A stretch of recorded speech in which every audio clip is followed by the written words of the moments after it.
예, 축송 감사합니다. 우리 오늘 읽을 하나님의 말씀 데살로니가 전서 말씀이 되겠습니다. 우리 다 같이 일어나셔서 데살로니가 전서 1장 1절 제가 읽도록 하겠습니다. 데살로니가 전서 1장 1절 바울과 실루아노와 디모데가 하나님 아버지와 주 예수 그리스도 안에 있는 데살로니가 사람들의 교회에게 하나님 우리 아버지와 주 예수 그리스도로부터 은혜와 평강이 너희에게 있을지어다. 아멘. 오늘 제목은 축복의 포지션입니다. 데살로니가 전서 강부를 시작하면서 이 교회의 배경과 이 책의 목적을 설명하는 것으로 시작하고 싶습니다. 데살로니가는 마케도니아와 수도였습니다. 필리포에서 서쪽으로 약 100마일 떨어진 곳에 위치해 있습니다. 데살로니가 교회는 바울이 두 번째 설교 여행 중에 설립한 교회입니다. 바울은 이 교회를 설립하는 데 최소 3주를 보냈습니다. 그는 안식일마다 세 차례씩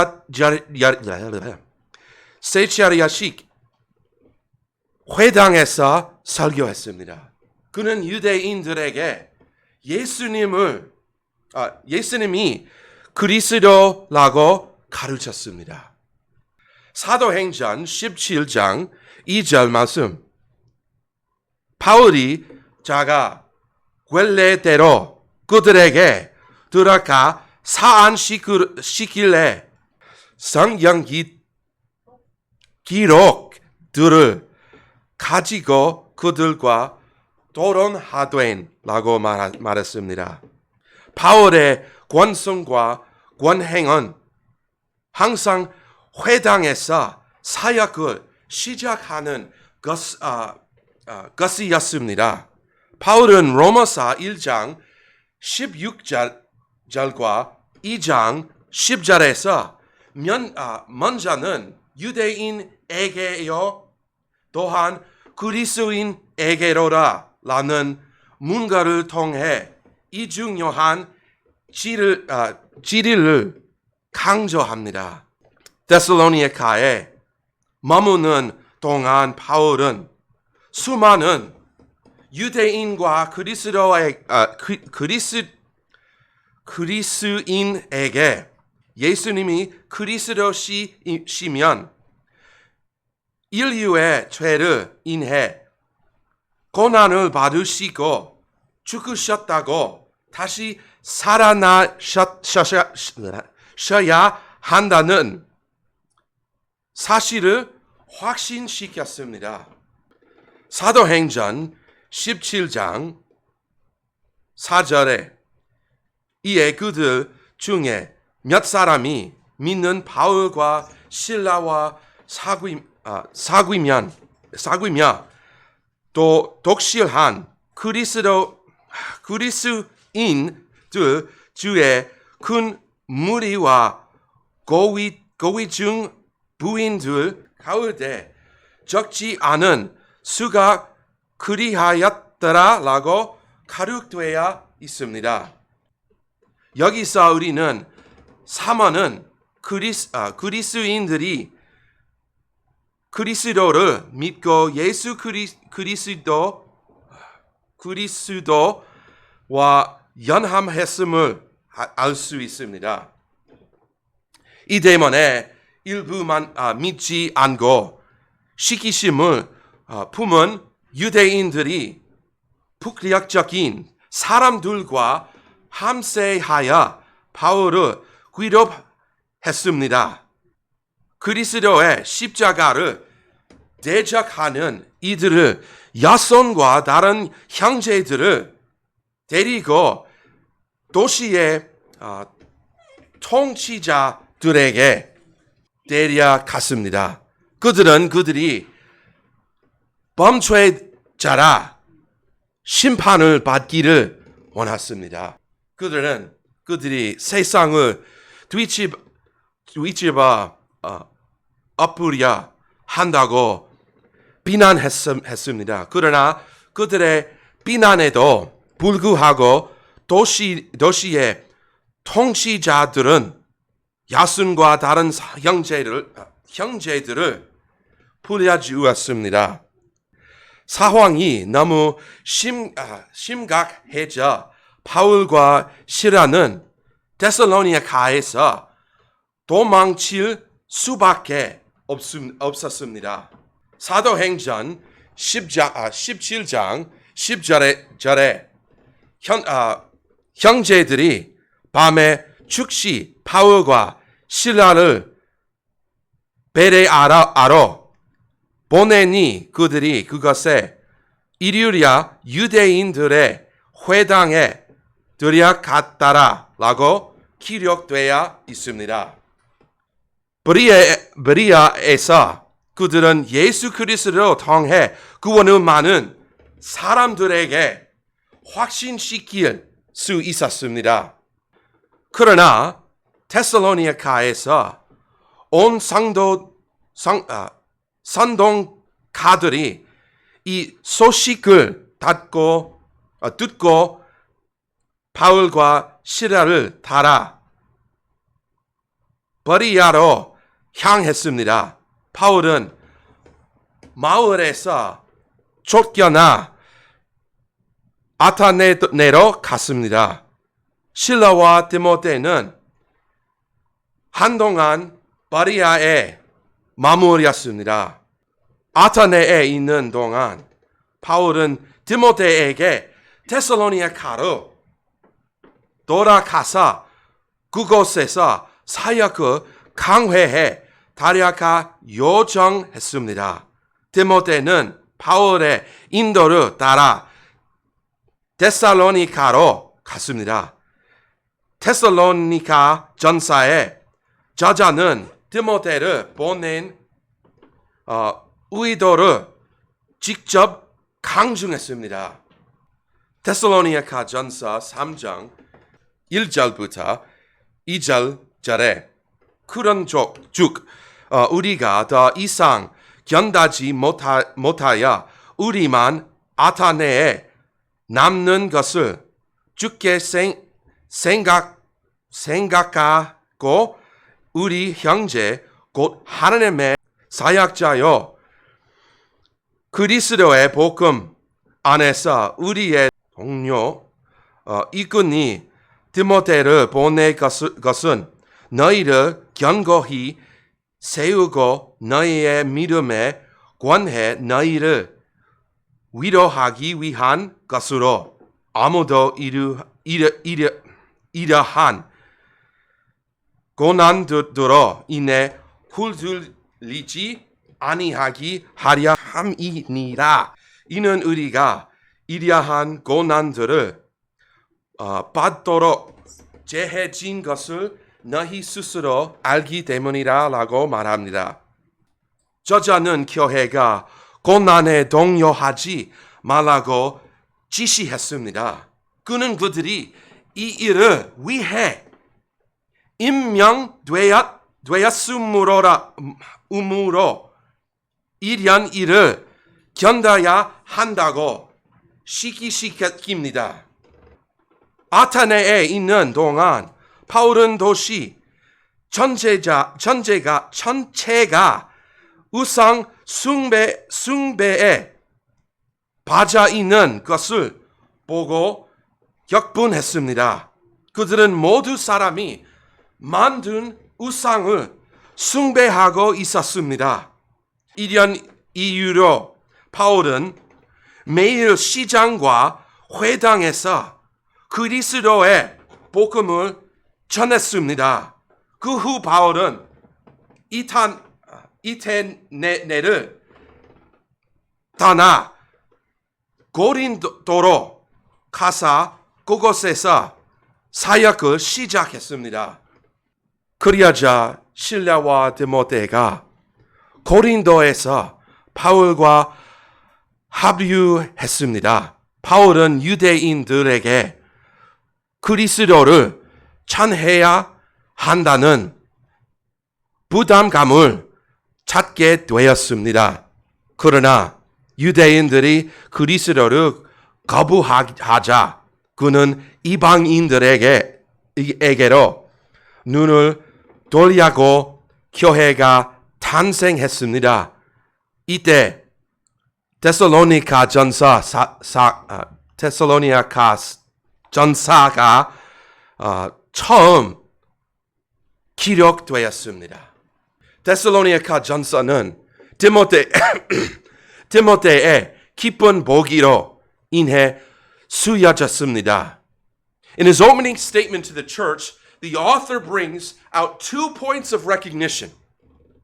He commends them for their work. 저자는 교회에 보내는 서신에서 2가지 점을 언급했습니다. 그는 그들의 수고를 칭찬합니다. 데살로니가 전서 1장 3절은 하나님 곧 우리 아버지의 눈앞에서 우리 주 예수 그리스도 안에 있는 너희 믿음의 행위와 사랑의 수고 그리고 소망의 인내를 끊임없이 기억함이니라고 말합니다. 또한 복음을 전파하는 데 있어 그들의 명성을 칭찬합니다.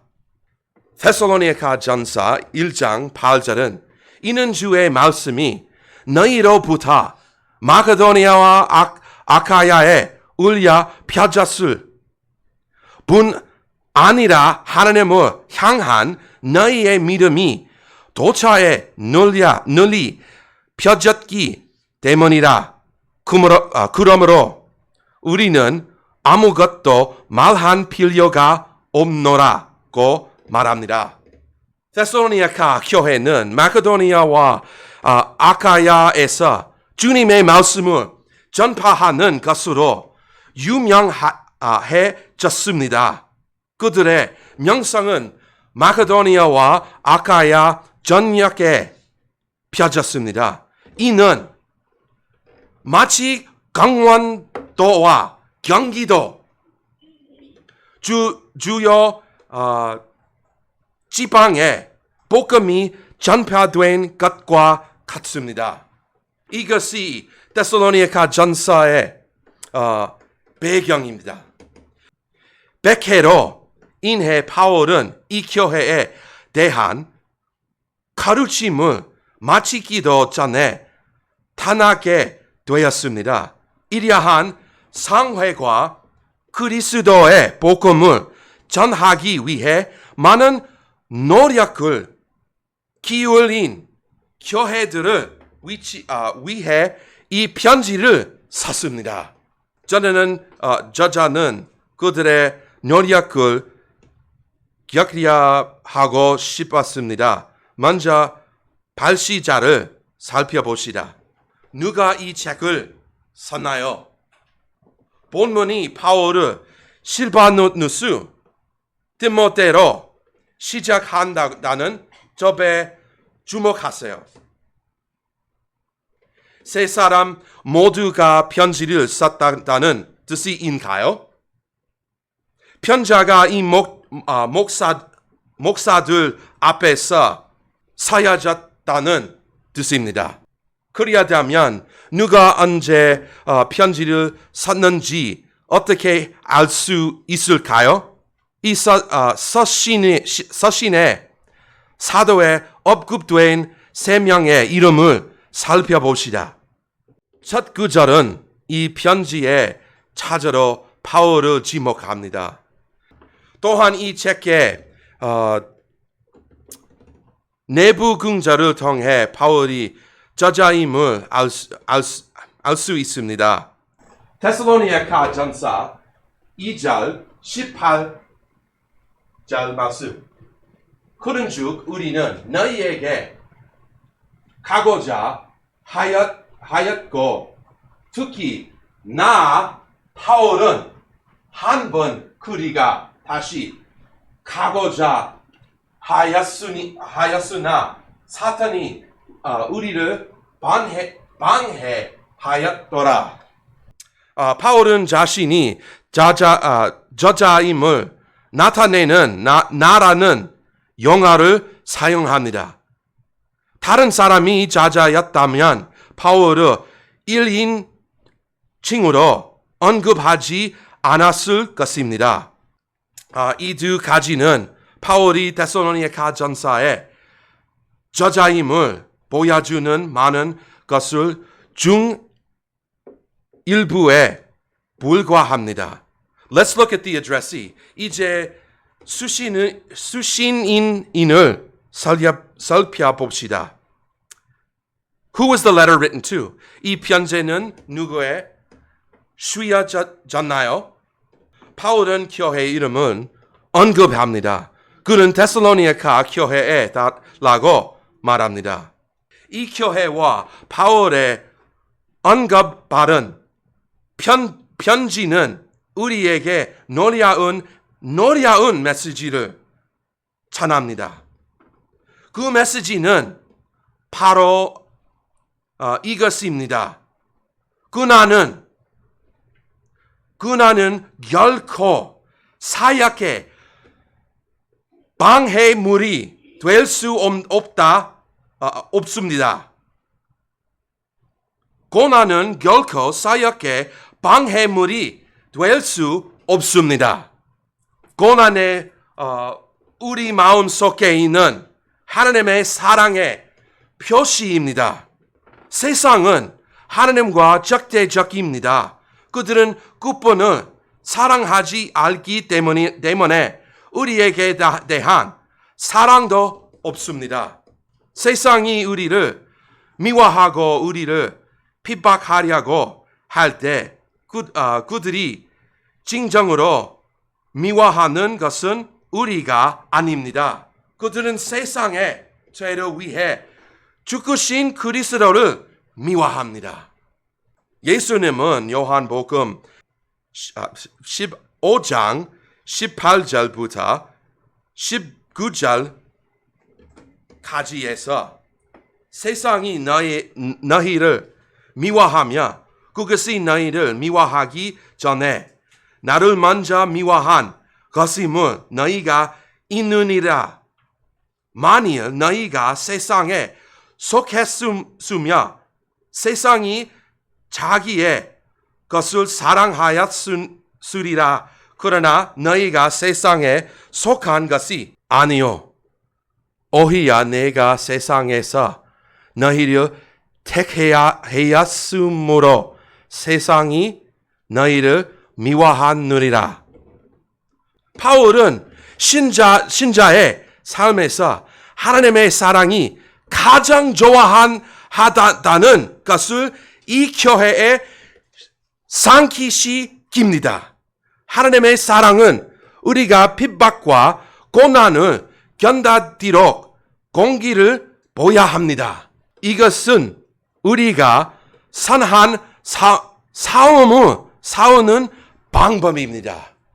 이 교회는 처음부터 저항과 핍박을 받았습니다. 하지만 이 교회는 바울의 되를 이야기에 사역을 이야기했습니다.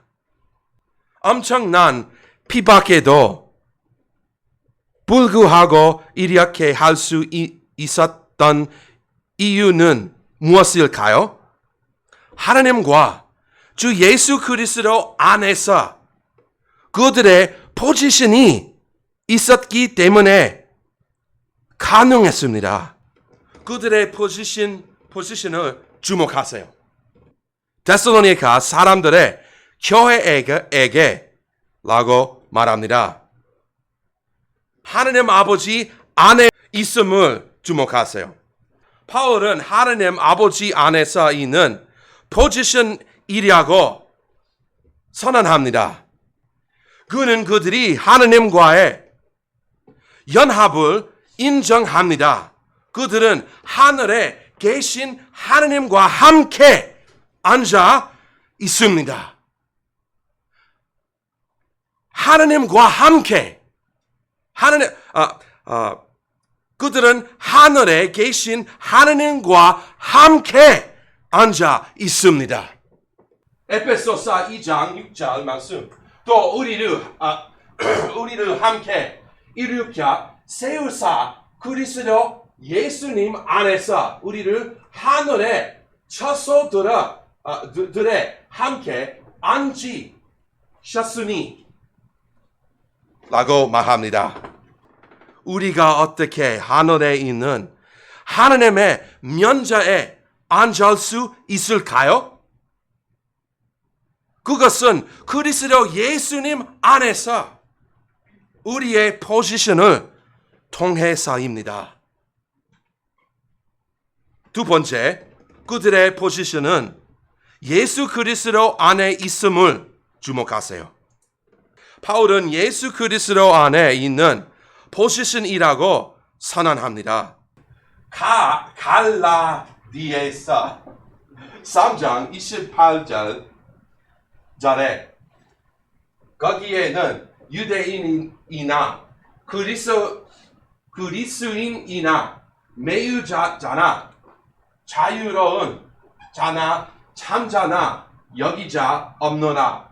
이는 너희가 모두 그리스도 예수님 안에서 하나이기 때문이라.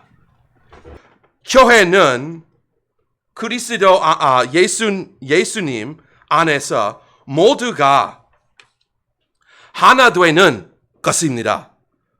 그리고 우리는 예수 그리스도의 포지션이 하늘에 있다는 것을 알고 있습니다. 에베소서 1장 19절부터 20절까지 예수 그리스도가 하나님의 아버지 우편에 계심으로 우리와 데살로니가 교회는 지속적인 축복의 상태에 있습니다. But what is this continual state of blessing? 하지만 이 지속적인 축복의 상태란 무엇일까요?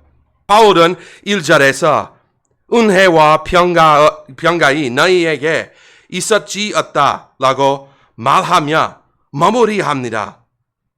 바울은 하나님의 은혜와 평화를 상기시키면서 교회에 대한 일사를 마무리합니다. 바울이 이스라는 단어를 사용한 것을 주목하세요. 이 단어는 지속적인 존재 상태를 의미합니다. 바울은 이 교회 하나님의 은혜와 평강이 지속적으로 임하려 있음을 상기시킵니다. 바울은 하나님 우리 아버지와 주 예수 그리스도로부터라는 표현으로 이 진리를 다 설명합니다. 하나님과 예수 그리스도 모두 우리에게 은혜와 평화를 제공합니다.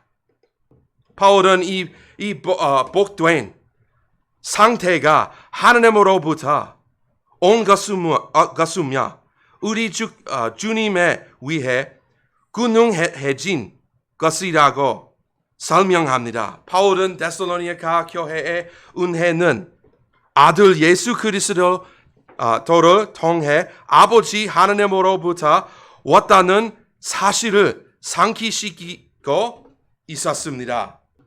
아들의 노력으로 우리에게 평화가 주어졌습니다. 신자는 예수 그리스도 인해 하나님과 평화를 누립니다. 로마서 5장 1절부터 2절까지 그러므로 우리가 믿음으로 위롭게 되어 우리 주 예수 그리스도를 통해 하나님과 평화를 누리는 또는 구원에 의해 우리가 믿음으로 지금 쌓이는 이 은혜 안으로 드리아감을 얻었고 하느님의 영광의 소망을 기뻐하느니라. 이 두 구절은 바울의 인사가 이렇게 시작하는 일을 설명합니다. 바울은 그들이 오직 하느님의 은혜로 이러한 포지션에 있다는 것을 상기시키고자 합니다. 우리는 그리스도를 믿는 믿음으로 칭의를 받습니다. 칭의는 의롭다고 선언받는 것을 의미합니다. 죄인이 어떻게 의롭다고 선언받을 수 있을까요? 우리는 오직 예수 그리스도의 완성된 사역을 믿는 믿음으로만 의롭게 됩니다. 하지만 우리는 어떻게 평화를 얻을 수 있을까요? 우리는 우리 주 예수 그리스도를 강해 평화를 받습니다. 우리는 그리스도의 완성된 사역에서 안식일 때 이 평화를 받습니다. 구원을 위해 오직 그리스도만을 신뢰할 때 결코 사라지지 않은 평화를 얻습니다. 복음이 전파될 때 그 평화가 없다면 당신은 당신의 구원을 다시 살펴보아야 합니다. 선행은 결코 우리를 위롭다고 선언하지 못할 것입니다. 구원은 오직 하나님의 선물입니다. 하나님의 선물을 받아야 해요. 하나님의 영광 받은 말씀이 있는 다른 무언가나 누군가를 바라본다면 우리는 거짓말을 믿는 것입니다. 우리는 하나님의 계시를 통해서가 아니면 하나님에 대해 아무것도 알 수 없습니다. 오늘날의 선교 고집에 따라 바울의 데살로니가의 선교 사역을 살펴본다면 성공적이었다고 볼 수 있을까요? 종종 우리는 사역의 문제점을 보고 우리가 뭔가 잘못하고 있다고 생각할 때가 있습니다. 하지만 사실 데살로니가 교회가 직면한 핍박은 복음을 전하기 위해 하나님의 영획이었습니다. 이 핍박을 통해 하나님은 이 교회와 다른 새 다시의 다른 교회를 시작하셨습니다. 우리는 상황을 보고 하나님이 우리에게 불리하게 일하신다고 생각해서는 안 됩니다. 오히려 우리는 우리의 상황을 보고 우리 자신을 내적으로 살펴보아야 합니다. 우리는 스스로에게 이런 질문을 던져야 합니다. 주님, 우리가 어떤 식으로든 주님의 징계에 손길이 필요한 죄를 지었습니까? 주님, 우리가 더 많은 행동을 하도록 하기 위해 이런 일들이 일어나도록 하려하셨나요? 주님, 우리가 무엇을 하기를 원하십니까? 주님, 우리를 향한 다신의 방향은 무엇입니까? 바울도 데살로니가 버리아 아테네에서 쫓겨났을 때 이와 같은 질문에 직면할 수 있었습니다. 그러나 이러한 핍박에도 불구하고 하나님의 말씀을 무효로 돌려가지 않았습니다. 하나님은 위대한 일을 이루셨습니다. 내 입에서 내가는 나 마저도 그러하여 그것이 햇되이 내게로 되돌아오지 아니하고 내가 기뻐하는 것을 성취하며 또 내가 그것을 보내야 이렇게 하려는 이리하여서 형통할 것이기 때문이라. 어떤 상황, 고난, 분란 속에서도 하나님의 말씀은 언제나 그 목적을 달성한다는 사실을 기억해야 합니다. 마찬가지로 하나님께서 바울에게 데살로니가 전서를 수토록 영감을 주셨을 때 하나님의 말씀은 그 목적을 달성했습니다. 하나님의 말씀은 오늘날에도 영전히 그 목적을 달성합니다. 우리는 하나님의 말씀을 전적으로 믿고 신뢰해야 합니다.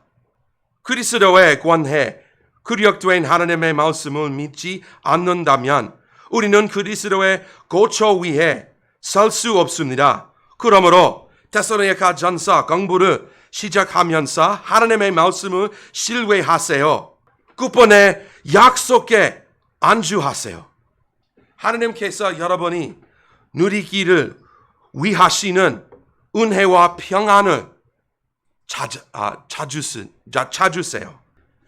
모두 머리를 숙이고 눈을 감아주세요. 여러분은 오늘 하나님과 있던 위치에 앉아 있습니까? 여러분은 하나님 아버지와 주 예수 그리스도 안에 있습니까? 여러분이 여러분의 구원을 의심한다면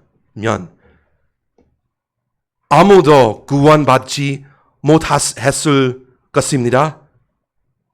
하지만 여러분은 그 위치에 머무르 있을 필요가 없습니다. 여러분은 구원을 위해 오직 그리스도만을 신뢰할 때 하나님께서 세려운 피조물로 여러분을 만드실 것입니다.